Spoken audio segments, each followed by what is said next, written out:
What is our purpose in life? Is it to find happiness, make an impact on the world, or can true meaning only be found in death? Hell if I know, what does a life's meaning even mean?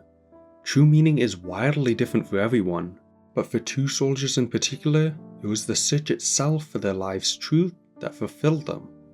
Silvercoat Ethel and Smoldering Cammuravi.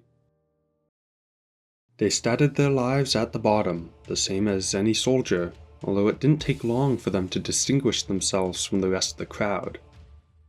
Cammuravi, an Agnian, was born into Colony Delta, and with his uniquely shaped flaming quadrant, devastated his foes with a fiery passion for combat, dedicating himself to the warrior's way.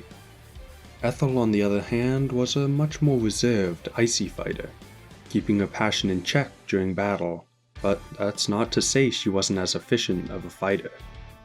While most of her crewmates were still learning how to hold a weapon, she had proved herself to be an outstanding warrior, playing a large role in stopping the invasion of Colony 14 with nothing but her two short swords.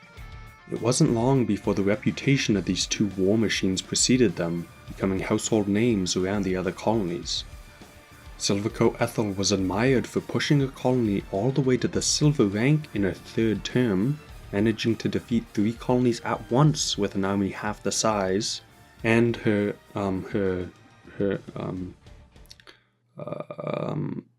Cammuravi was revered for his honor in combat, proving himself to be a true disciple of the warrior's path, as well as his ability to turn a hopeless battle around with a mere sweep of his flaming spear.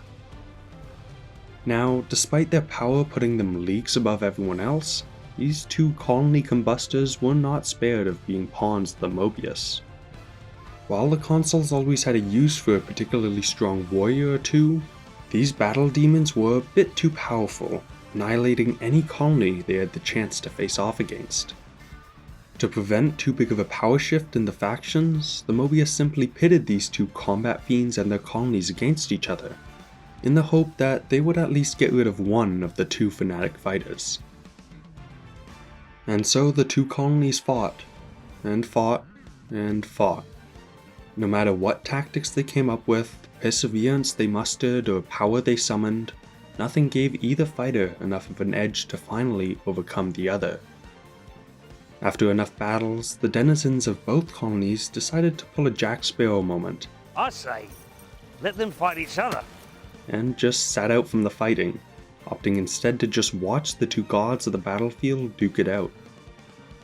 While Ethel and Cammuravi may have originally had no real opinion of the other, as time went by and their clashes continued without victor, they began to gain a mutual respect for each other. Their impeccable fighting forms forever locked in a dance to the death. It wouldn't be a stretch to say that they had begun to enjoy their burning rivalry. Of course, as with all good things, it was doomed to end.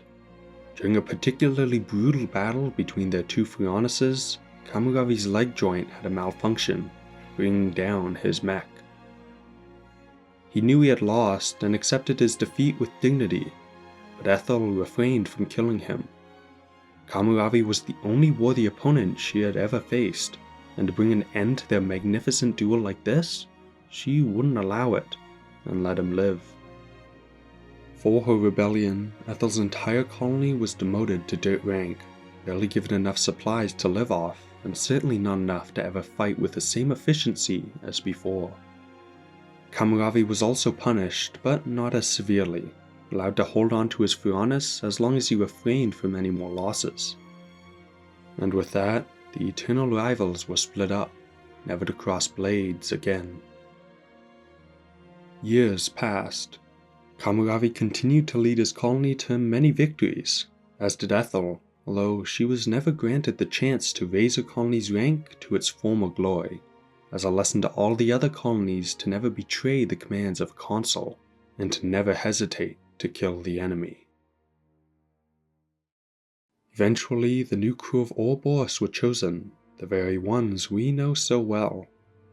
As they ventured past Ethel's colony, seeking out the city of the Lost Numbers, she was put under mind control by Consul K and forced to fight them. Despite having saved Noah and his friends during the invasion of Colony 14, she couldn't recognize them under the control of Mobius, and only barely escaped the console's grasp with the help of some passing purple fog. After beating back their console, Noah and the rest of Ouroboros destroyed her colony's flame clock, freeing Silvercoat Ethel and her colony from ever having to fight again. While she was happy to have her colony liberated from their eternal war, Ethel still felt something was missing, like her true reason for being born was still out there, just out of her reach. Although she'd soon grasp it with all of her soul, she still had some work to do before learning of her destined fate. As Ouroboros continued their journey, Mobius got more and more desperate to stop them, and resorted to recruiting the world's 2 strongest soldiers despite their past mistakes. Silvercoat Ethel and smoldering Cammuravi were brought to the Kavessian castle, shown their new and improved furnaces, and sent to hunt down Ouroboros. Of course, Ethel would never have agreed to this. She now knew of the console's twisted intentions, that Ouroboros weren't the villains they were being put out to be, and Cammuravi was no Mobius lapdog either. To gain some leverage over the 2 commanders, the consuls threatened the obliteration of their colonies, ensuring that the 2 warriors would fulfill their position as pawns without any disruptions. Ouroboros were easily tracked down, but the 2 warriors hesitated. Neither of them wished ill on Ouroboros, but their colonies, their friends, were too important to them. As they commenced their attack on Ouroboros, Ethel and Cammuravi were left thinking if this was really what they were destined for. After spending their whole lives searching for why they fought, were they really going to go out fighting someone else's battle? No, they wouldn't. They couldn't. They owed themselves far too much to sully their legacy by giving up their search now. An impossible situation was turned into a perfect one as the 2 rivals switched their targets from Ouroboros and attacked each other. After all these years, they could finally resume their battle. 2 beings of the battlefield back in their element, they could duel to their heart's content. Mobius would have no reason to destroy their colonies if they weren't alive to watch it happen. The consuls present took control of Cammuravi's mind, but he wasn't about to let this climactic moment slip away from him, summoning the resolve to rip out his own eye so he and his destined mate could finish their final duel. Ethel had finally found a reason to live, and Cammuravi the ideal end to his warrior's path. The 2 were able to die fulfilled, knowing they had found their reason for life. Even if it happened to lay in their deaths, for the first time in their existence, they were content with their lives.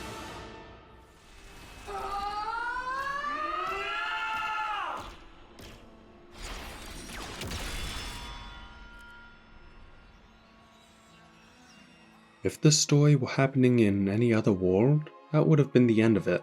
But in the world of Ionius, life is not a straight line, but rather a circle, bound to repeat itself time and time again. The Mobius Y has a deep backstory we'll dive into at a later time, but what's important for now is that he had been experimenting with a technology to speed up the aging process of reborn soldiers, bring them from infancy right up to their 9th term. Combined with a new type of mind control using an Offseer's melody, he could create an elite guard of dedicated soldiers nigh instantaneously. One of the soldiers he used for this prototype was the reincarnation of Cammuravi, who was forced to fight and almost defeat Ouroboros, but our hero's power of friendship ultimately came out on top.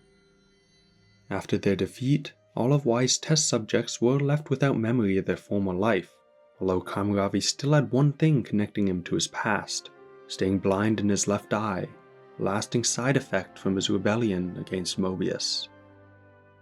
Without much of anything to do, he and the rest of the super soldiers were given a safe haven inside of the city. But as soon as one problem was dealt with, then came another. Throughout their entire existence, the Lost Numbers had seized thousands of cradles from the castles, keeping many armies worth of soldiers in stasis, away from Zed's control.